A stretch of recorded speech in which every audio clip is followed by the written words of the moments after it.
Because yeah, it's mostly people watching who, are waiting for the matches. But we are going to go into this game here, our second match of the day, of three.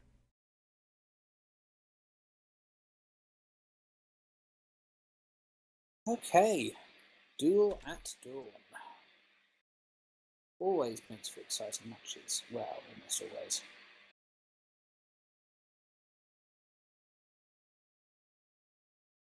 Let's get started on the loadouts. On the Kamikaze Punk Sacrilege team, we have a Artemis Hades front and a brightness on my screen.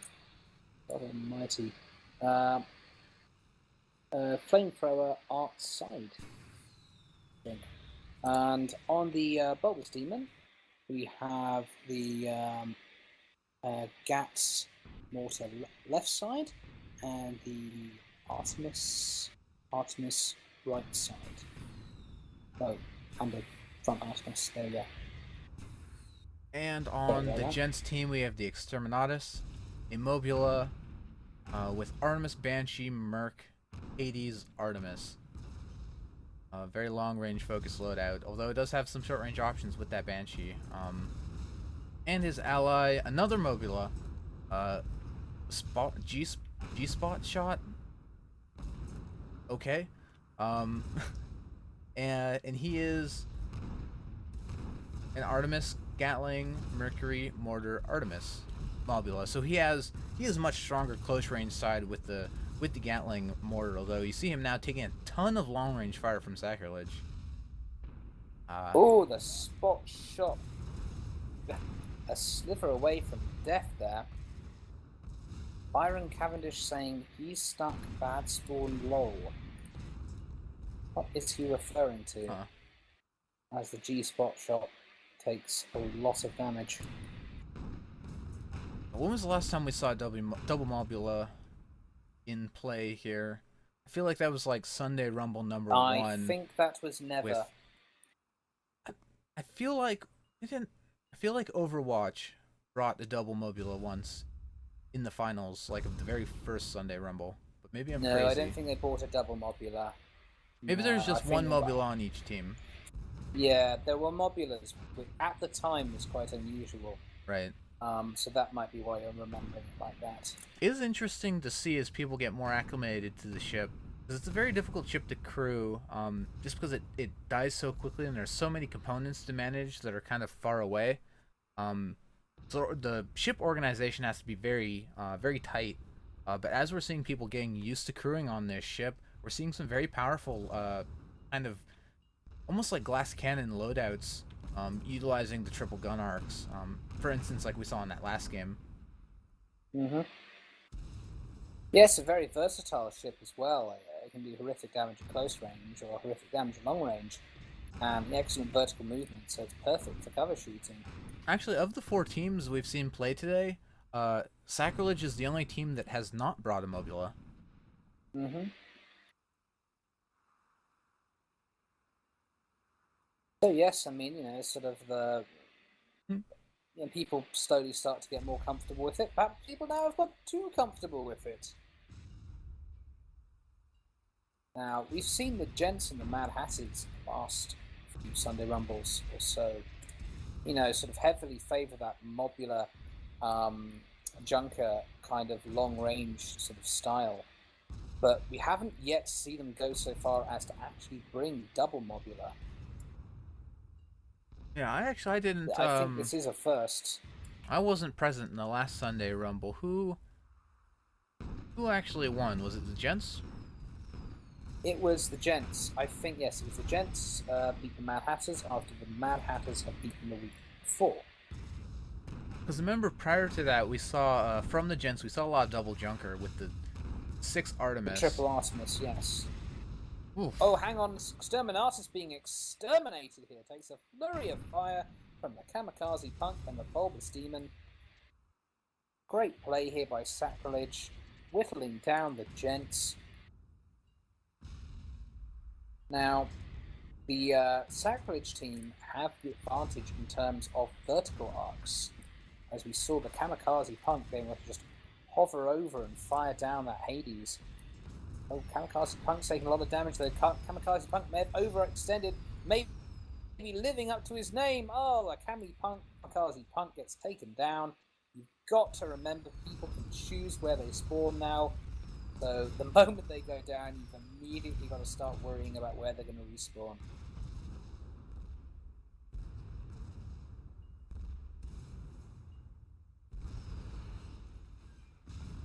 Bulbous Demon climbing altitude here.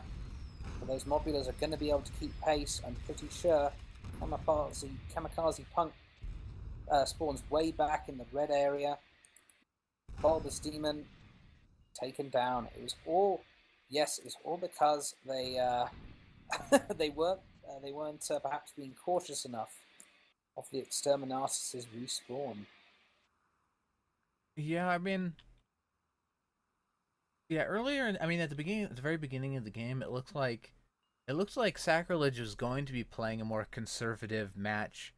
I mean, they do have the triple Artemis, they do have the Hades Artemis, Pyramidians, they do have the long range firepower if they elected to, you know, go with a more campy conservative style, but I don't know.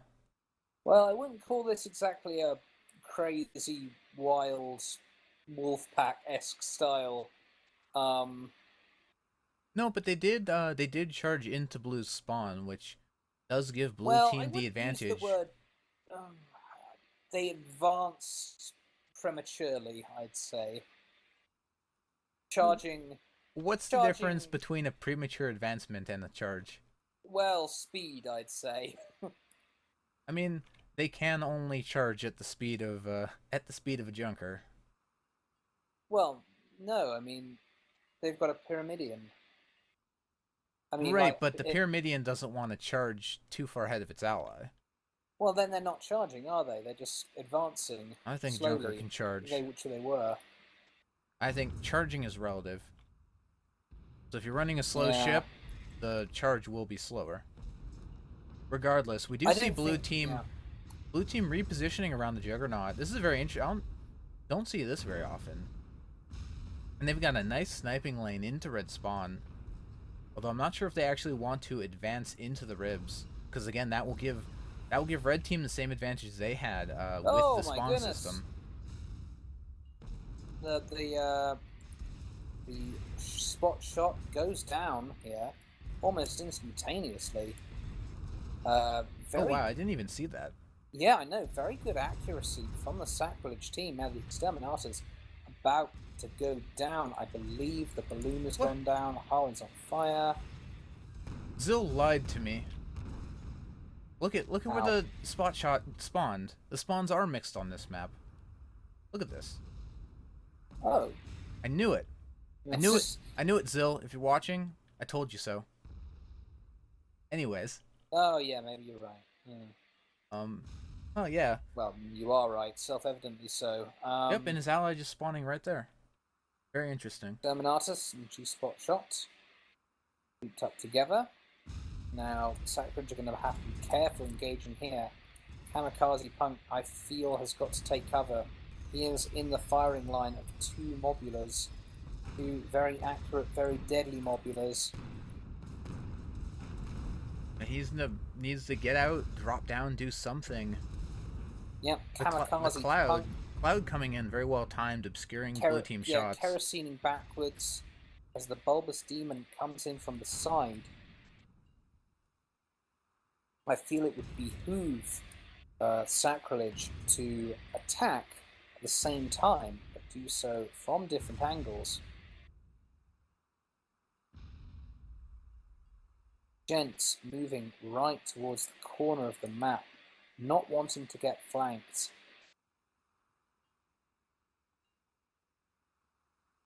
Now the Gents moving into the ribs. Private message from Zill.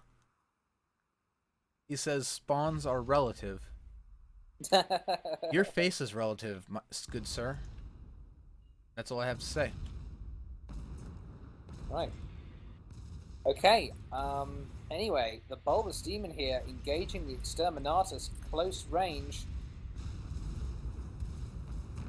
I believe the Exterminatus has switched to its short-range guns.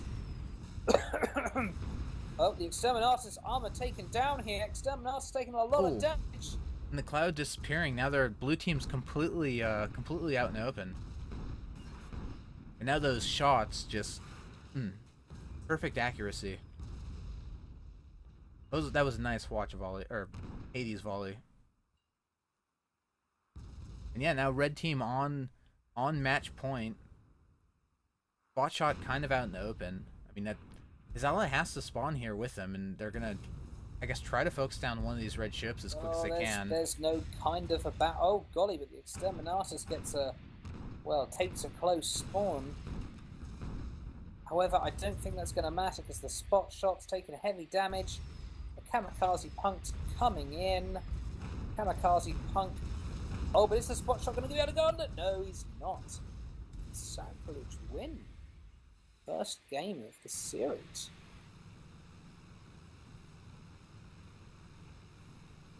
Could be a real breakout performance this week for Sacrilege, who have yet to win a Sunday Rumble. Had Tropo play this loadout while I've crewed on his ship, much to my dismay, as he hops off the wheel and onto the gun. He's gonna do it then. He's gonna do it. I've seen him do it in Aspire as well. But he could get away with it though. That's the thing. It's true, but the issue is, I mean, you have to maintain those gun arcs. Like, if the targets are moving at all, like you're gonna have to be, turning your own ship as well. If the Gents don't think to kind of move around all the time, or they don't think to get cover, then it might not matter. But we shall see.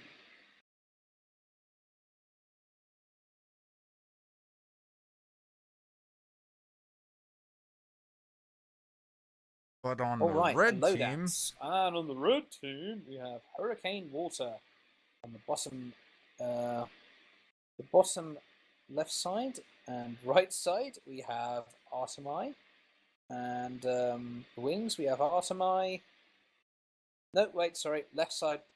Right side wing we have the flare gun. Left side Artemai and Merc on the top.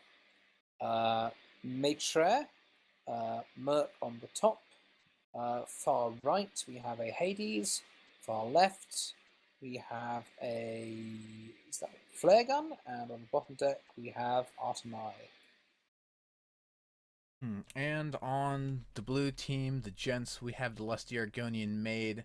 This is a ship I'm sure you guys remember, with the triple Artemis on the left side, right side, Hades Banshee, and his ally, Spot Shot, piloted by Feast on Thrones.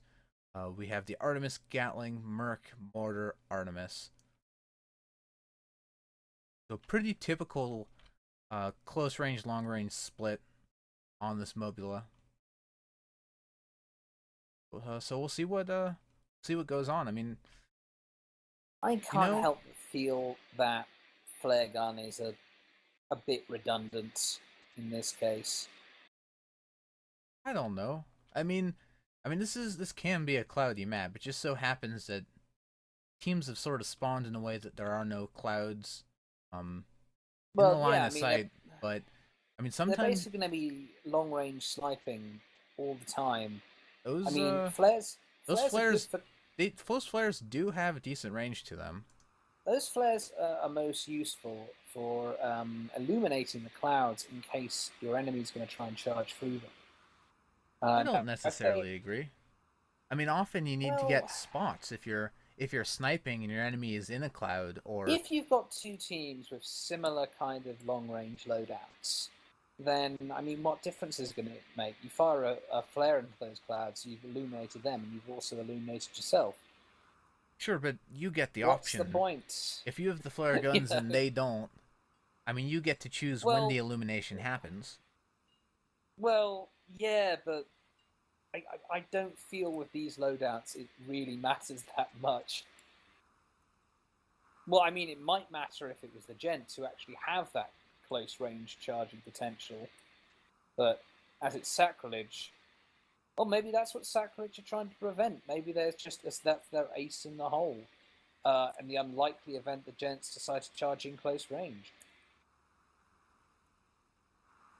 I don't know, man. I think you're underrating the usefulness of the flare gun in a spotting scenario, for a sniper ship. Well, I feel just on this map, I don't feel it. I feel it would be a kind of a non-issue. I mean, it also depends. I mean, sniping is not necessarily always extreme long range. Like, we see their positioning here, neither team is advancing at all. Oftentimes, people will maybe want to snipe from medium range, just to get higher accuracy, on some of those guns. Like the Artemis, Artemis does not have as long a range as something like the Mercury, especially if you're not using Lesmok. If you move in a little closer, that lets you switch to burst ammo, get higher DPS. At which point, the flare gun becomes more useful. Anyway, looks like the Gents are going to be camping behind this rusted tanker, which they can duck behind conveniently for cover. Also, deep within their spawn, giving them that tactical advantage as well. The Sacrilege team electing to start flaring up those clouds to spot their opponents. Both teams sticking in their spawns, waiting for the other one. I'm gonna be watching very carefully to see if I can try to catch Tropo when he hops up to snipe. Oh, do we have the timer ticking down? I think this might be a long one. Oops. Yeah, let me. I'm not gonna have it on screen, but I will set up a timer on my phone. Alright. So I guess we're like 5 minutes in-ish, sort of. 5 minutes. That'll do. Look, man, broadcasting is not a science. Yes, it's an art. Take that to the bank and smoke it. I think if you did, then you would potentially interpret what we're doing as art. Yeah, we're artists. But we do see basically. red team moving up a little bit, but not a lot. Hooray, clouds. These clouds will pass by eventually, and we might actually see some gunfire happening. Well, I think the thing is, both these teams have the same idea, which is to camp in their spawns. Red team now. And why not? Backing up. Huh, interesting. The red team's actually turning westerly here. Wonder if they're gonna. Yeah, it looks like they're making a move towards the Juggernaut. Very interesting. And it's also gonna be important that blue team catches this. You see one of the blue ships getting spotted for a moment.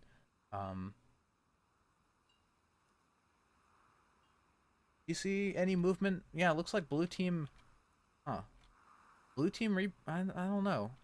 It's unclear if blue team saw them moving.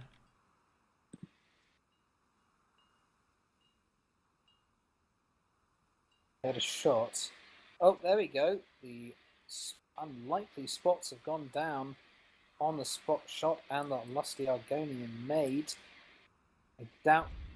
Oh wait, hang on. Shots being fired. A shot impacting. 2 shots impacting with the spot shots. Maitre D now spotted. Now we get the shooting portion of the night.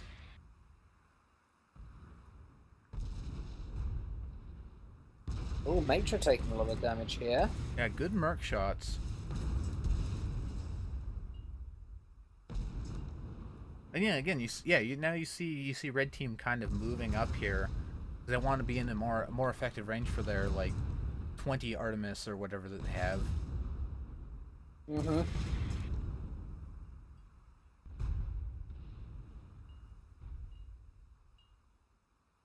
I miss the days of double merc junkers. Before we had all this tell me about it. AoE shattered damage nonsense. Yep.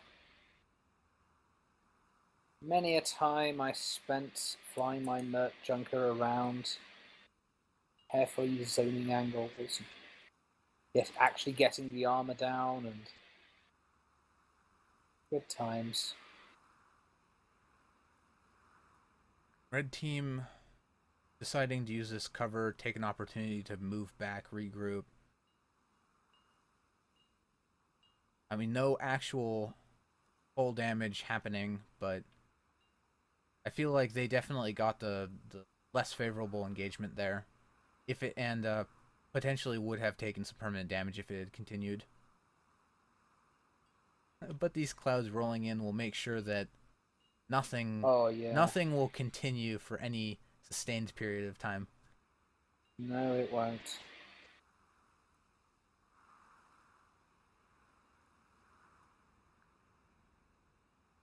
Hmm.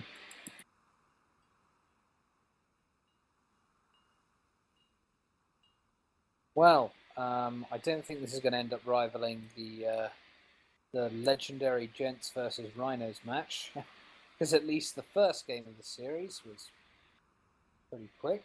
And also there's a hard time limit on this game, which did not exist back then. At that time, yeah, Those dark days. In the hot fact, dark the days. time limit was a direct result of that match, Yes, which incidentally, we were the ones who casted that, weren't we? yes, we were. Yeah. Um, Unfortunately, I have not blocked that out of my memory. Um, I can still remember the moment when I saw the lusty Argonian maid going down at the end of the second match, indicating there would be a third after 2.5 oh man, hours. that was the noise that the sound that came out of your mouth. That was a sound of pain. It was a To distillation this of day, it rattles in the back of my mind. Ugh. distillation of pain, horror, disbelief, anger, confusion, resentment. Just a veritable dictionary of all the negative emotions. And now one Souls is watching the stream like, oh man, come on guys. It wasn't that bad. Uh, red team, red team moving up here to the center of the map. I mean, blue team definitely they have decided they want to use this big ship here as cover. I mean, that will give them more options. Red team's going to be out in the open from any angle they approach from. Blue team's going to be able to use this ship to zone out shots, use their vertical maneuverability. Um, it'll be interesting to see how this double mobilists decide to come in. Looks like they are putting a little bit of fire. I feel that the Gents have won the patience game here. They do have the cover of this tanker, and they are in their spawn. It will allow them to zone out those tight arcs of the mercs on the Sacrilege team. As the Hurricane Water's armor is already down, Hurricane Water, I believe, is going to go down here, and he does. I thought I saw Tropo off the helm there in that last moment, but he died too quickly. The Gents waited out the Sacrilege team. Really, Gents patient? I've No. never seen that.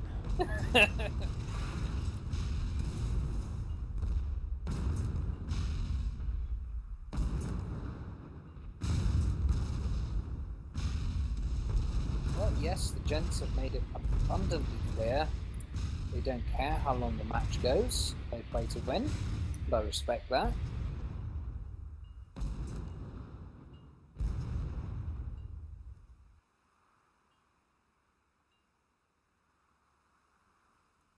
Yeah, man, with the blue team having that cover advantage, just any frontal charge through the center of the map by red team is going to be probably not the best decision. I mean, they need to find a way to neutralize the cover situation here. Not sure what. I mean, potentially coming in from some type of an angle, going on to the let's say the other side of the ribs, coming into a approaching at an angle that is parallel to the ship, so they can't use it as cover. I mean, they are running double mobula, so it would take a while for them to reposition in a way that they could, get that sort of sniping lane. Yeah, from but one of those side angles. they have to do it though, don't they? They don't really have a choice. They can't just do the same thing again and hope it works.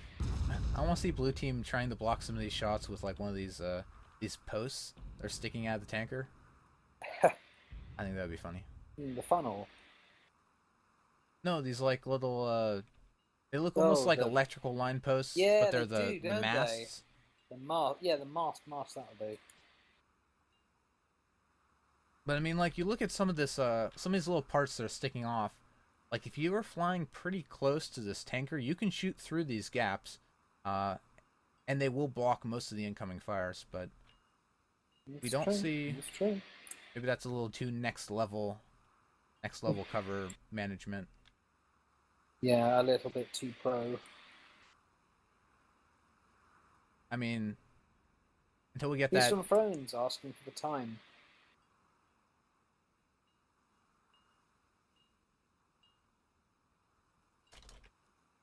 That 15:40 remaining. Right.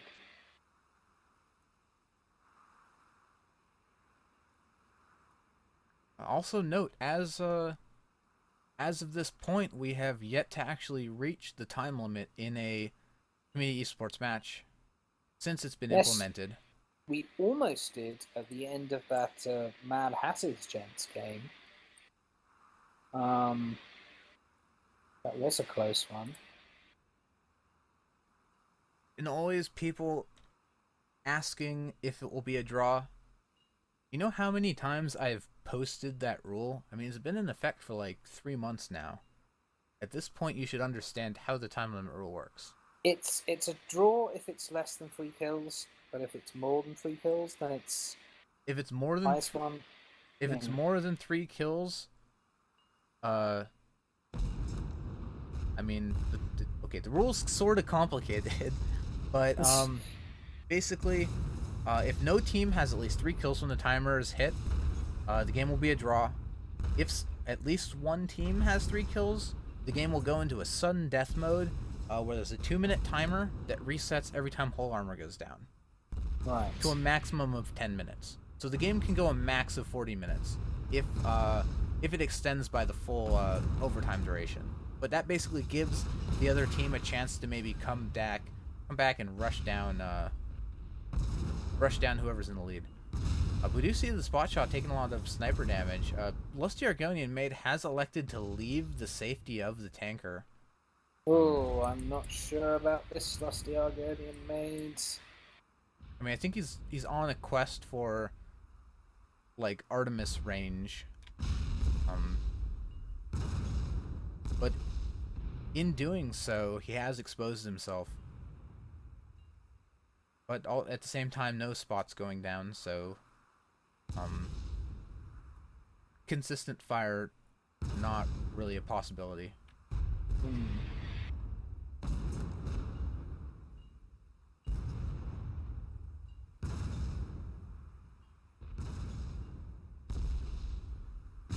Up in the spot shot, coming forward as well to join his ally.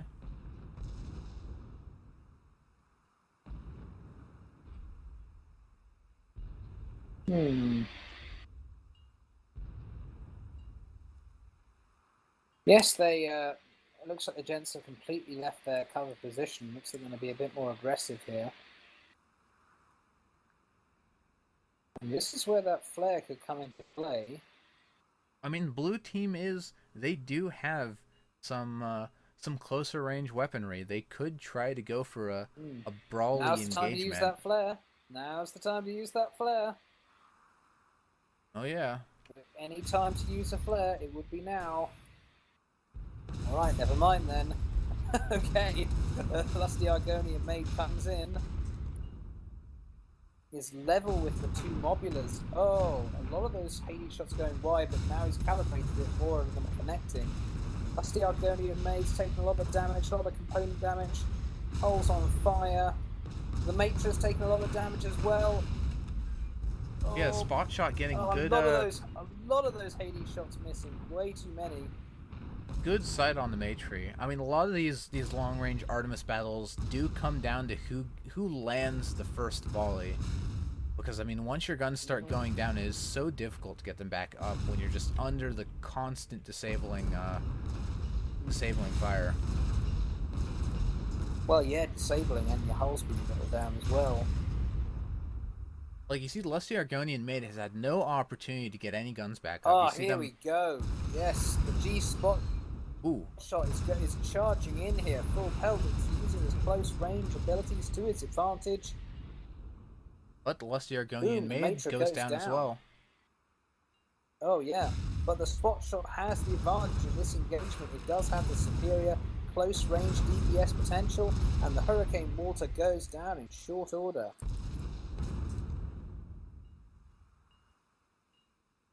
So if the game reached 30 minutes now, then the Gents would win? No, then we would go into overtime. Go into overtime, then the Gents would win. Right. Basically, when 30 minutes is hit, like, nobody can win when the time limit's hit. It'll either go into overtime or it will be a draw. 2-minute overtime. Yes. Right. We have Gilder in the chat. Somebody needs a faster PC, I think. Emphasis. I feel like that's the way he would have said it. You know, I did burn out my graphics card last year, encoding VODs. I'm still waiting to RMA it. And this is my... see what he does for you people. See what he does. I've been using this backup graphics card for the past... the sacrifices he has to make. 2 months. So you know, sometimes the frame rate's gonna dip a little bit. And you can send all... I mean, if... You can send all feedback related to that to feedback@musegames.com for not optimizing their game correctly. To run on a 9800 glass card. Blame. Anyway, who's not shrugging off any blame or indeed any damage is the spot shot, who's taking heavy damage here, has got to get behind that tanker before he takes much more damage. I'm surprised how quickly these modular balloons are going down. I feel like it's almost maybe the engineer on the right side of that ship neglecting it a bit. Because we saw that also in the Thrall's Cake game. Well, that balloon is just such a bloody big target, and it's so close to the hull. I mean, well, I mean, there's no real balloon effective weapons in this game, though. I mean, there's the Hades, which does do fire damage. What? What? Well, the Artemis does not do very much damage to the balloon. The Mercury doesn't do very much. The Hades. Sure. Set it on this is fire, the Hades. And you can fire a lot of them. And like when you're busy with something else in the module, which you very often are, so it's very easy to catch that balloon on fire. Well, that's my point. Is that I mean, I feel like there should be some like chem spraying. Let me actually look here. Oh well, I can't see. Well, action is this is actually one of those few times in this game where action is actually happening. Unfortunately, as the lots of missed Hades shots there as the G spot shot comes in on the Matra. The Matra rising up to try and get out, but the spot shot is matching it perfectly. However, the spot shot's taking all the damage from the Hurricane Mortar as well, and the spot shot goes down. Oh no! Things were going so well, gents. No, and just with one triple Artemis junket, you're not going to get the job done. Lusty Argonian Maid has to try and hide. Trying to drop down behind the cover, but instead bumping off the top of it. Oof. Well, it wasn't perfectly executed, but he seems to have got the job done here. But the G-Spot shot has spawned next to the red nearby. team. Oh god, I don't know. I think this could backfire for the Gents. All the Sacrilege team needs to do is turn on the spot shot, but the spot shot is coming in behind the Matra, and he takes it down. Sacrilege were focusing on the Lusty Argonian Maid for too long.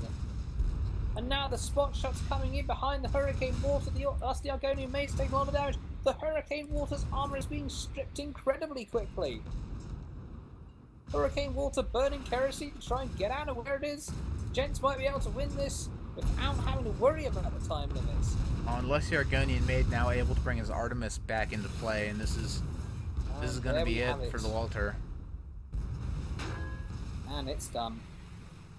Ah, good job, gents. So, there we have it, folks. Gentlemen, tie up this series. And just goes to show you, don't take double mobular, apparently. Or if you do it better. Like, if we're talking weapons I would like to see rebalanced, Hades is not number 1 on that list. What would be number 1 on that list? The Artemis. Oh yeah, that. It's not so much the Artemis that's the problem. Sure. In my mind, it's the fact that people have worked out that triple on sextuple Artemis is just really, really good. It's either the junker like, say, or the HP on the weapons or the burst ammo. One piece of that. Artemis out in the woods will be torn down by predators. Oh, if sure. It's not careful. But so will when an Artemis is roaming in a pack of 6, it's nigh on invincible. So will lone Gatling or lone whatever. Lone Carronade.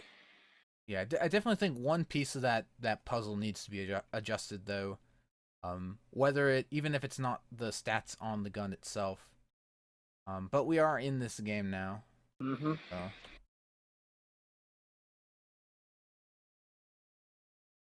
Okay, yes. Loadouts. On the Kamikaze Punk, we have the dreaded Artemis and Hades on the front. And we have Artemis Flamer on the side. And on the Bulbous Demon, we have a Artemis front, a double Artemis right side, and a gapped mortar right side. And on the blue team, we have the Lusty Argonian Maid, triple Artemis, left side, right side, Banshee Hades, and the glow of the bus components, warming my heart. His ally, Shax on legs. Same, well, no, not the same loadout, but same left side, triple Artemis, but right side we see a Carronade mortar. Interesting. That Carronade going to be very effective against the enemy junker. Not as effective against the enemy Pyramidian, however. Be interesting to see how that plays out. Kamikaze Punk taking a bit of a bounce there. Nothing too serious. XF Slayer in the chat. My compliments from commentating with professional touch. Bless you. Bless you, sir. This is obviously a very wise, intelligent man, clearly. But we do see a lot of Artemis fire. We do indeed. And it looks like the Gents are using this clock tower for cover. They can pick away the Bulbous Demon.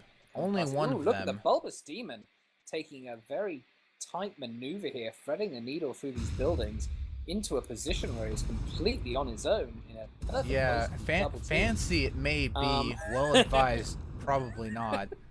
I'm really utterly baffled by. I'm just imagining the team speak. Hey, Tropo, look what I can do. No. He has Don't managed do to that get. thing.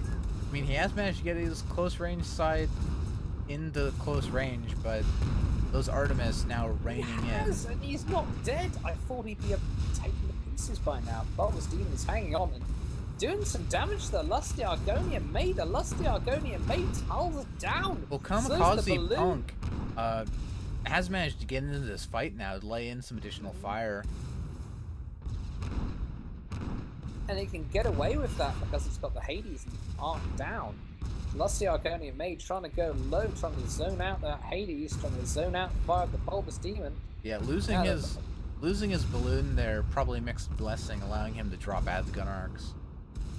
May have saved his life, but it also has left the Shacks on legs. Well, looks like red team is elected to split up here, split up their targeting. Bulbous Demon going low, Kamikaze Punk just running on through, take out to engage the Shacks on legs in the back here. Why not indeed? Because the Shacks on legs has triple Artemis, and you're going to lose all your guns. Yeah, That's why. That Hades is going to do more damage over time if aimed well on the Shacks on legs. I mean, the problem when you're facing down the Artemis, though, like, you either need to disable the Artemis or you need to... what's the alternative? That's the question. The alternative, I guess, would be to, say, double focus the Argonian Maid to get a quicker kill. Yeah, actually, that's probably a good idea. Maybe the Kamikaze Punk can just reverse a bit, use their side arse might, finish off the last air game. Maybe they may not have to because the Bulbous Demon more shot. We'll take it out. Well, God. Oh boy. I muted Steam. I don't. Anyways. Okay, now the Kamikaze Punk have that 2-on-1 situation. And I doubt the Shacks and Legs is going to be able to escape. Lusty Argonian Maid spawning right into it. Oh no, that could be a very poorly timed spawn as the Shacks on Legs armor is down. Oh no, he might have just spawn meat grinded himself. Spawn meat grind for the Lusty Argonian Maid here. Now, spawn right into a 2-on-1 situation. Thought he could save his ally, but it was not to be. Well, come on, Hades. Now the Shacks on Legs, though. Spawning in a perfect position to take advantage of the Bulbous Demon's low hull strength. Both perma and temper as the Bulbous Demon's balloon goes down, hull's on fire. And the Bulbous Demon goes down. Oh. Now the Kamikaze Punk. I was worried for the Gents there. I thought they'd got themselves into an infinite meat grind scenario, but it was not to be. Kamikaze Punk going for a ram on the Lusty Argonian Maid. Does manage to take out its balloon. Yeah, I mean, he needs I think he needs to figure out a way to extricate himself from this very smart situation, but I'm not sure that's a possibility at this point, especially when those Artemi are going to start taking out his engines as we see them going down. And the Bulbous Demon is going to take a little while to get back. No, give it up. Kamikaze Punk. Oh no, Bulbous Demon is kerosening in. I don't know about that. I mean, Kamikaze Punk is staying alive, but I can't see them. I can't see them making it out of this. The Bulbous Demon will get there just in time to see him die. There we go. The oh no, Bulbous Demon, no, no! Bulbous Demon firing down on the Lusty Argonian Maid and the Shacks on Legs. But he's now in a 2-on-1 situation. Depending on where his ally spawns. I mean, he's still, well, there goes the spot. I was about to say he's unspotted. There's a lot of clouds. He can maybe try to get away, but with that spot going down, he's going to have to... if the Lusty Argonian Maid goes around the other side of that clock tower, I think the Bulbous Demon's going to face triple Artemis. Kamikaze is going to be back in here pretty quick. It is Pyramid. Kamikaze is back in now. So... He's firing at the Lusty Argonian Maid, so maybe it's not too bad.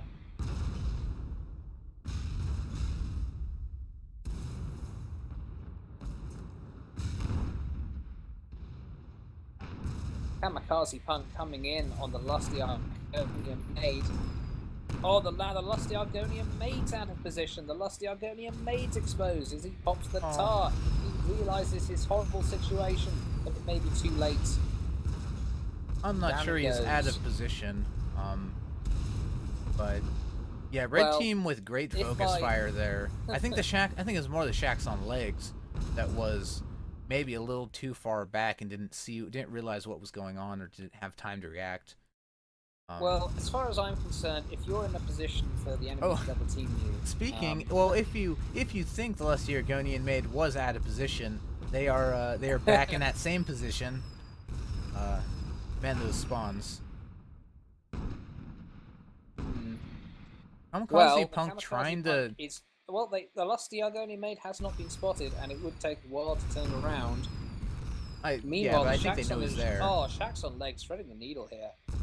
Oh, getting right behind the kamikaze punk. Oh, taking a bit of a butt bump here. The butt bump, the rear ram. No, butt ram. Oh, what a butt ram by the kamikaze punk. Also making good use of that left side flamethrower. Oh, Shax's on legs, they're taking devastating amounts of damage from the bulbous demon as the Shax's on legs tries to go underneath. His balloon's down. Kamikaze Punk Crashing into the also scenery. full armor succumbing to the Hades fire from the Lusty Argonian maid. But the Lusty Argonian maid, Hades Banshee's side, that Banshee is not going to allow them to capitalize on the whole armor being down very quickly. So I think the Kamikaze Punk is not really in very much trouble here. As the Shax's on legs struggles to keep his mortality. One mortar shot away, Oof. and now he's dead. The Gents are in serious trouble here. The Lusty Argonian maid taking fire from the Kamikaze Punk, but the Kamikaze Punk's armor is down. Bulbous Demon, though, is about to come up and make it a 2-on-1 scenario. Bump him. He's not going to bump him, but he's going to go for some Junker kiss. execution-style close range gap mortar here. Oh, the Kamikaze Punk taking a lot of damage. However, the Gents have won. Wait, what'd you Close say? range Junker takedown. Oh, no, sorry. Sacrilege have won it. Of course. Sacrilege, of course, have won. So Sacrilege will move on to face Glowwater Thralls in the finals, which is our next game. Our next and final match of the day.